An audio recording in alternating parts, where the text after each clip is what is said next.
S'il permet de maintenir une température constante dans la maison, votre ancien thermostat d'ambiance est loin d'offrir les possibilités de régulation d'un thermostat programmable. Il est peut-être temps de vous équiper. Vous aurez besoin d'un thermostat programmable radio, de chevilles, de vis, de câbles et d'une goulotte électrique.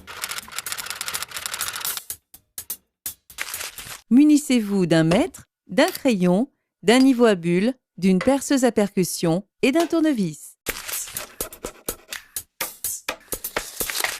Dans la pièce principale de vie, un thermostat compare la température ambiante à la consigne de température définie dans le programme en cours. Il envoie par onde radio l'ordre de marche ou d'arrêt au récepteur qui pilote la chaudière ou le circulateur. Le thermostat programmable est alimenté par pile et le récepteur placé à proximité de la chaudière fonctionne sur le courant de secteur. Le thermostat programmable, qui sert d'émetteur, possède plusieurs modes de fonctionnement.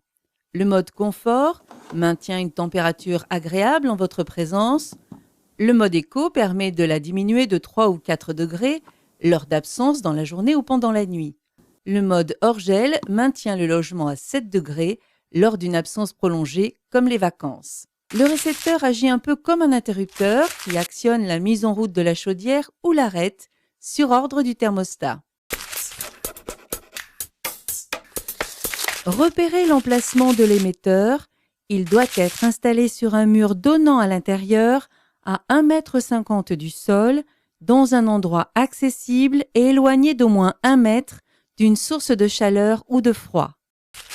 Ouvrez le boîtier ou faites coulisser la façade selon les indications de votre notice, pour laisser un libre accès au socle de l'émetteur.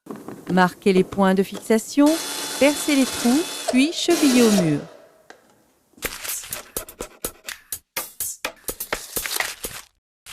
Ouvrez le boîtier pour laisser un libre accès au socle du récepteur.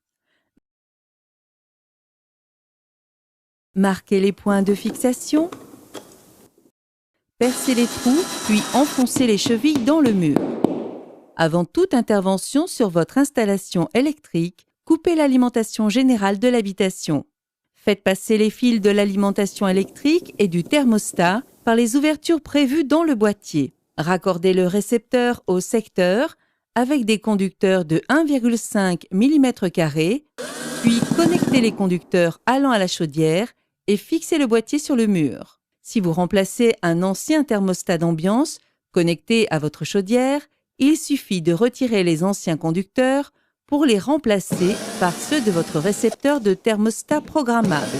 S'il s'agit d'une première installation sur une chaudière équipée d'un bornier de connexion port thermostat, cherchez déjà le shunt ou pont qui a dû être mis en place sur les borniers. Il s'agit d'un petit bout de câble reliant deux connexions entre elles. Raccordez ensuite les deux fils de récepteur aux deux bornes correspondantes sur la chaudière. Pour un raccordement sans entrée de thermostat, si votre chaudière n'assure que le chauffage, raccordez le récepteur sur le brûleur ou le circulateur. Si votre chaudière assure le chauffage et la production d'eau chaude, raccordez-vous sur le circulateur ou la vanne de mélange.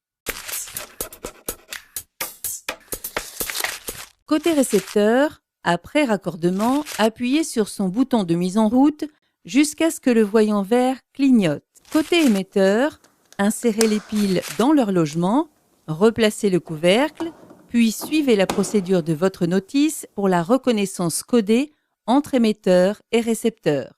Le plus souvent, il s'agit d'enfoncer une touche sur le boîtier émetteur pendant quelques secondes jusqu'à ce que les deux appareils s'accordent automatiquement. Paramétrez votre émetteur en suivant la notice. Réglez l'heure et la date, puis les différentes consignes de température et de programme. Pour éviter des déclenchements trop fréquents de votre chaudière, vous pouvez faire varier le degré de sensibilité de la température de consigne. Un moyen efficace pour diminuer sa facture de chauffage sans rien perdre en confort.